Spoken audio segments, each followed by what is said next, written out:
Welcome back and Happy New Year, Freedom. This is our first official broadcast of 2024. I'm London. And I'm Lynn, and this is the news for the week of January 3rd, and next week too.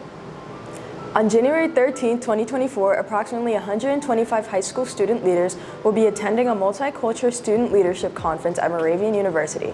Are you interested in being one of those 125? Please stop by Office 101 or contact Mrs. Alozi and Dr. Martinez for more information. There is no question that this experience will have a life-changing impact on you and your leadership potential.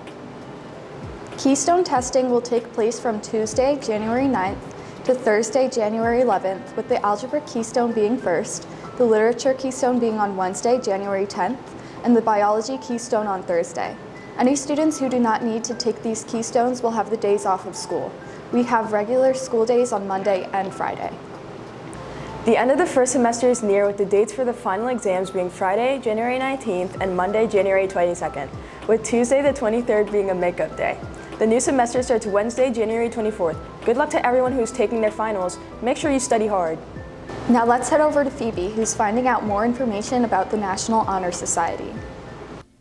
We've talked a little bit about National Honor Society so far, but with finals coming up, we thought it would be a good idea to talk to one of the advisors, Ms. Troutman, about what students can do to get involved in National Honor Society and just to get some more details. So what is NHS? Well, NHS stands for the National Honor Society, and we are a nationally recognized society, and so what we do is we promote the values of scholarship, service, leadership, and character. And at our local chapter here at Freedom, we give back to the Freedom family, and we promote those values among ourselves as well as giving back to our local community. And what exactly do members of the National Honor Society do?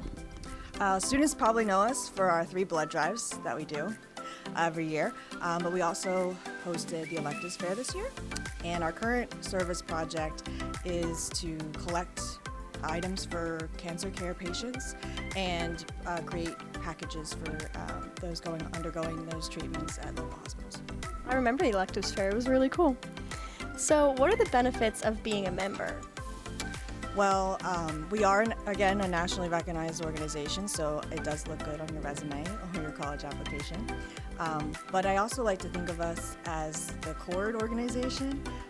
So we help our members earn all 3 chords. The gold chord is recognition of successful completion of NHS membership, and the red chord recognizes participation in our blood donation programs, and we help connect our members to all kinds of other service opportunities to go above and beyond for the silver chord. So in order to get these cords, how do students become members? So NHS is a little different than other clubs and organizations.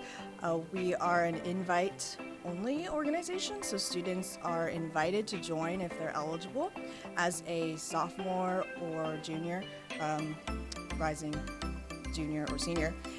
They need a 3.75 or higher GPA, at least 15 hours of community service on Helper Helper, and involvement in a club, activity, organization, and they need to have satisfactory or outstanding citizenship in their years here. So when will those who are eligible be invited to apply? So we send out invitations at the beginning of each school year. So since we're heading into finals and we're about to start a new semester, we encourage everybody who's interested in joining NHS to maintain or bring up their grade to that GPA threshold, submit their hours on Helper Helper, and get involved here at Freedom.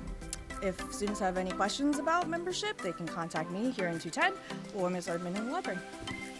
Thank you for speaking with us, Ms. Troutman. If you meet the requirements and if you're interested in taking advantage of the opportunities that NHS can give you, make sure that you look out for an invitation next year. Thanks, Phoebe. That was really informational. Now let's move on to the clubs going on for this week. Freedom's literary magazine, Pen and Ink, is accepting submissions for this year's publication. Submit your original writing, artwork, and/or photography by scanning the QR code on the screen or emailing it to qhaldeman@basdschools.org. Be sure to also stop by room 220 if you're interested in joining the club. The Photography Club is having a best photo competition this week for all of FHS students to participate in. There are opportunities to win prizes and to submit your best work. You can find posters hung up and use the QR code to submit your photos. For the regular club meetings, please check with your advisors to confirm if you are in fact meeting this week and next, since we have an irregular schedule. Now let's head over to Kirsten, who's finding out the New Year's resolutions at Freedom. Thank you, London and Lynn. Since it's the beginning of the new year, it's time to make goals and resolutions so you can get your year off to a great start. So I'm going to ask people what their resolutions are. What's your New Year's resolution? My New Year's resolution is get better grades. That's really cool. And did you follow through with your resolution last year? No. That's okay. How are you going to start your year off on a good note? Study more. That's good. I'm trying to eat healthier. That's really good. Did you follow through with your resolution last year? No. Okay, but you can this year, so that's good. And what's your favorite way to start the new year off on a good note? To hang out with friends. Hang out with friends. That's always good. Be more mindful with my time. I don't spend much time doing lots of the things that I enjoy, so I hope to do that more in the new year with my family and be out in nature a little bit. That's really sweet. Did you follow through with your resolution last year? I did. It was hard to stay consistent with it. Sometimes I kind of fell off track, but I did. And what's your favorite way to start your new year off on a good note? Favorite way to start my new year off is spending time with family and being grateful for what I have. Thank you. I'm a firm believer in not waiting to the end of the year to have a resolution, so I don't have one. Okay. Wow, those are some really great resolutions. I wonder how many people will actually follow through with theirs. Now back to you, Lynn in London. Thanks, Kirsten. It's nice to hear everyone's resolutions. My New Year's resolution is to read at least one book a month. Mine is to be nicer to my sisters and brother. Now let's go to Jake and Brian for our sports update of the week. Thanks, London and Lynn, and welcome back to your Freedom Paid Sports Update. I'm Brian. And I'm Jake. This week marks the beginning of the new year for our winter sports teams, and they're looking to start off hot. There will be no broadcast next week, so we're coming at you with 2 weeks worth of matchups. Today, our swim teams will host Whitehall, and our boys wrestling team will host Pleasant Valley at 7 in the main gym. Tomorrow, our rifle team will face Salisbury. However, they will head to Southern Lehigh to play. Both our boys and girls basketball teams will face city rival Becca, with the girls playing at home. There's no action Friday, but Saturday is a huge day for the cheerleaders as they will participate in the District 11 Cheer Championships at Easton Area High School. Good luck to the girls as they look to bring home a district chip.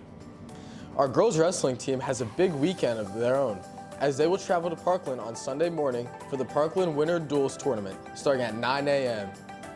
Monday the 8th is a huge day, as it's the first matchup of the year for our girls and boys basketball team against Liberty. The girls will be at home once again, and the boys will head to Liberty. Whether it's the boys or girls, you need to be in attendance for one of these 2 games. We can only hope that the Hurricanes will be able to keep it competitive, unlike that football game a couple months ago.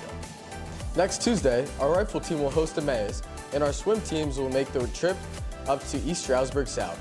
Our rifle teams will play once again on Wednesday as they play North Pocono. On Wednesday night, our boys wrestling team will face William Allen in the main gym. Next Thursday, our swimming teams will host Moravian Academy, and our rifle team will play for the 3rd straight day as they take on East Stroudsburg South on the road. Our girls wrestling team will head to Parkland to play the Trojans in EPC play. Next Friday, both our girls and boys basketball teams will face Deerfield, with the boys at home on BTAA night. It's another in-conference game for both teams, so make sure you show up and support. To cap it all off, on Saturday, our boys wrestling team will head to Central Dauphin High School to take part in the Central Dauphin Duels. It's a long road ahead for each of our winter sports teams, and the next 2 weeks are filled with important matchups and district playoff implications. Make sure to show your support wherever you can so we can pile up wins to start the month of January. That's all for your Freedom Paid Sports Update. Let's head back to London and Lynn. Thanks, Brian and Jake. Good luck to all our teams in this new year. Now, to end our broadcast this week, let's take a look at an event that happened at the end of 2023. Brian and Aiden joined Mr. Schronenberger to learn more about Coins for Critters. Let's go to that clip now. So, who am I here with? My name is Troy Schanenberger. And can you tell us about Coins for Critters? Coins for Critters was started by Mr. Baltz probably about 10 years ago here at Freedom High School. It's a way that he took on to put money into Pocono Wildlife Rehab and Education Center. They are a nonprofit organization that cares for over 1,000 critters every year, and we try to safely release those critters back into the wild. And they depend on donations from doing programs like this, and also from the public to help fund the care for the animals. All right, and how can students here at Freedom get involved with Pocono Wildlife? I would say the biggest thing to do would be to contact them, look them up on the website, Pocono Wildlife, as a Google search, and you'll see Pocono Wildlife Rehab and Education Center, and try to contact them. You can get some community service hours done up there. We'd have to get it approved through the community service office. There are certain things that people under 18 can do, and there's more things that people over 18 can do. So I would say the first step would be to contact them through their website. And what sparked interest in this program for you? Overall, for working with wildlife in 1994, before you guys were born, I hit an owl, and I was able to find care for that owl. And then through that, I eventually tagged up with Pocono Wildlife and got my certification, and kind of was an ambulance for going after things that were injured, and eventually was asked to be part of the educational piece because she knew I was a teacher, and I've been doing it for, like I say, 20 plus years. That was great information. Thank you. Thank you. Thanks, Brian and Aiden. I enjoy Coins for Critters every time. It's January, so that means it's National Hobby Month. Hey, London, what's your favorite hobby? My favorite hobby would probably have to be baking. My favorite thing to bake is brownies. Baking and cooking were the most popular hobbies in the United States in 2023. What about you, Lynn? What's your favorite hobby? I love to read. I'm currently reading Either Or by Aleph Botman. Do you like it so far? Yes, I think it's a really good book. Maybe I'll check it out. Hobbies make life more interesting. Make sure to take the time to explore what you love to do. That concludes the broadcast for this week. Thank you to everyone who made this possible. If you want to find out more about the Freedom Forum, check us out on Instagram or TikTok at FHS Forum. Have a fantastic week and get this year started on a great note.